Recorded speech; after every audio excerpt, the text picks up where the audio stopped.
Bagi teman-teman yang menunggu alur pendaftaran CPNS tahun 2024, teman-teman wajib nonton video ini karena kakak akan menyampaikan alur lengkap pendaftaran CPNS tahun 2024. Assalamualaikum warahmatullahi wabarakatuh. Kembali lagi di akun Mars Entertainment, akun edukasi informasi mengenai CPNS dan P3K tahun 2024. Jadi pada video kali ini kakak akan membahas alur pendaftaran di CPNS tahun 2024. Sebelum masuk ke video ini, teman-teman jangan lupa like, share, dan subscribe karena 3 poin itu adalah penting bagi perkembangan akun channel pribadi kakak guys ya. Oke, langsung kita masuk di videonya. Oke, jadi ini kita akan membahas mengenai alur pendaftaran CPNS di lingkup Kemendikbud ya. Di sini cukup lengkap ya dibandingkan di akun ASN Karir, karena di akun ASN Karir itu masih belum ada keterangan ketika sudah lulus di SKD ngapain gitu, masih belum lengkap itu.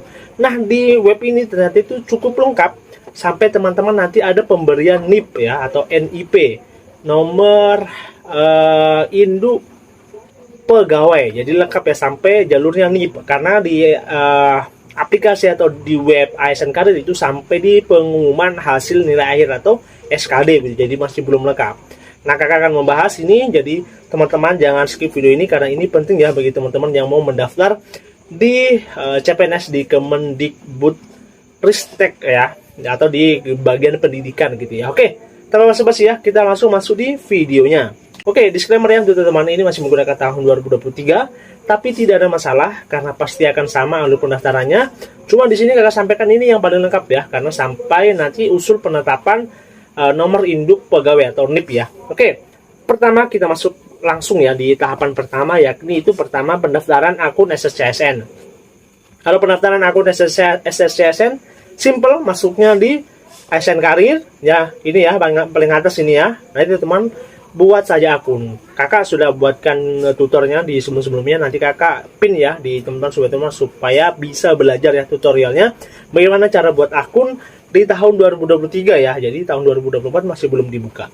Selanjutnya nomor 2 yakni seleksi administrasi. Nah, seleksi administrasi itu termasuk dalam rangkaian seleksi administrasi, ada banyak juga ya, ada 3 poin di sini yang disimpulkan. Pertama, pengumuman hasil seleksi administrasi. Selanjutnya sanggah administrasi, dan selanjutnya adalah pengumuman hasil sanggah administrasi. Pertanyaannya, apa itu sanggah? Jadi masa sanggah di mana teman-teman masih kurang puas dengan hasil seleksi administrasi. Kadang-kala ada beberapa poin yang blur, dokumen-dokumen yang blur itu teman-teman nanti disuruh menyanggah atau memberikan pembelaan gitu ya. Jadi di seleksi administrasi itu banyak, ada beberapa berkas nanti disiapkan sebelumnya pengumuman. Nantilah sampai di tahap pembuatan akun, pengisian biodata, sampai diunduh dokumen. Ada 5 tahapan, nanti kakak memberikan tutorialnya, sudah lengkap ya. Nanti teman-teman langsung aja klik link yang ada di deskripsi video ya. Selanjutnya di poin 3, ini seleksi kompetensi dasar. Seleksi kompetensi dasar atau SKD ya, itu termasuk TKW, apalagi TIU sama TKP ya. Itu semuanya masuk dan itu cukup susah ya, dan itu yang banyak menjatuhkan teman-teman. Kalau seleksi administrasi itu biasa mengenai umur aja, umur sama data-data yang tidak sesuai dengan KTP.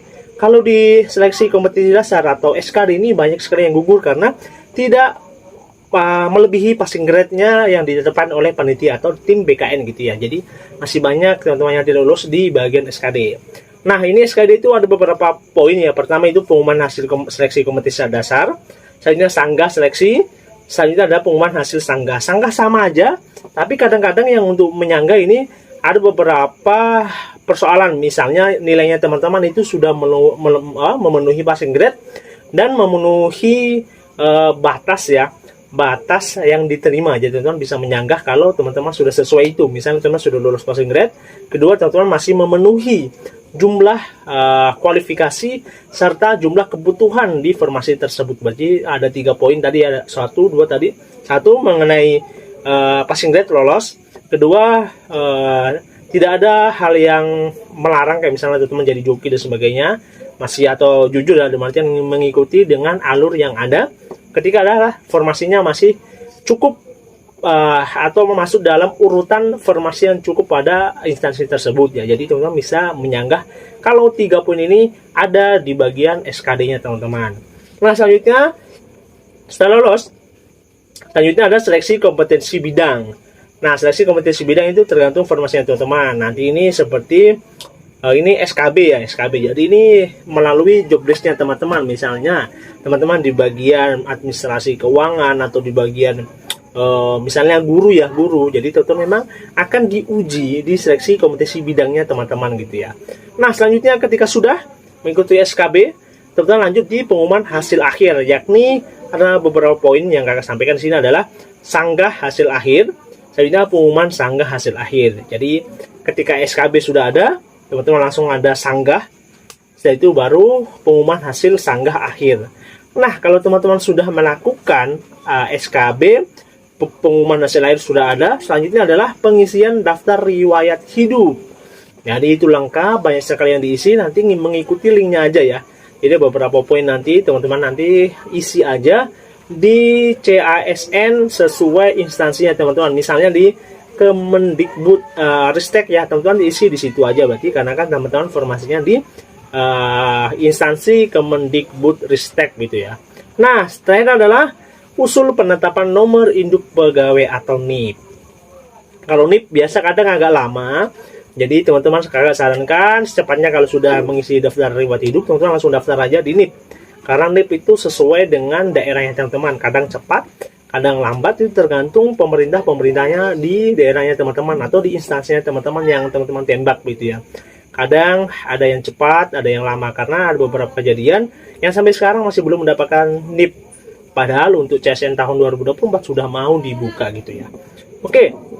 Ini menurut saya alur seleksinya cukup lengkap ya dibandingkan di alur CSN di web ASN Karir. Ini cukup lengkap. Jadi teman-teman bagi yang belum tahu alur yang secara lengkapnya, ini ada, walaupun ini masih tahun 2023, tapi menurut kakak worth it ya. Worth it banget karena sudah sampai di usul penetapan nomor induk pegawai. Nah, kalau misalnya teman masih bingung lagi, kita spill sedikit ya waktunya pengisian riwayat hidup itu isinya apa aja ya. Kita keluar dari sini coba. Oke, ini ya, ini pengisian ini. Kita perbesar dulu. Oh, udah masuk ya. Di sini ya, mana tadi di sini. ulangi di sini ya. Nah, jadi untuk poin 6 itu adalah pelamar melakukan pengisian daftar riwayat hidup dan melengkapi dokumen yang dipersyaratkan secara online melalui portal nasional di laman sscsnbkn.go.id. Ketika teman-teman sudah lolos ya, tetap berarti di sscsnbkn.go.id atau ASN Karir begitu ya, tetap. Nah, kalau teman-teman sudah mengikuti itu, baru teman-teman langsung masuk di usul penetapan KIP. Nah, ini Kemdikbud Ristek melakukan pengusulan NIP secara online kepada tim BKN ya. Itu secara lengkapnya pengertiannya ya. Ini sama, ini teman-teman bisa akses itu di CSN Kemendikbud.go.id ya. Teman-teman bisa akses di bagian situ. Oke, mungkin sekian ya dari kakak, kurang dan lebihnya memaafkan. Nah, bagi teman-teman yang misalnya masih ada pertanyaan, silahkan di kolom komentar. Kakak tidak bisa jawab satu persatu, tapi yang menurutnya kakak yang pertanyaan yang memang betul-betul urgent, kakak akan jawab. Ya, jadi yang pertanyaan itu sudah mengulang, kakak mungkin sedikit tidak akan membalas ya. Nanti kakak akan jelaskan secara rinci di YouTube ya, supaya teman-teman itu tidak ada bertanya lagi hal-hal yang mendasar atau hal-hal mengenai CSN atau P3K yang sudah sering kakak bahas gitu ya. Oke, mungkin sekian video dari kakak, kurang dan lebih yang mohon maafkan. Sekian, assalamualaikum warahmatullahi wabarakatuh.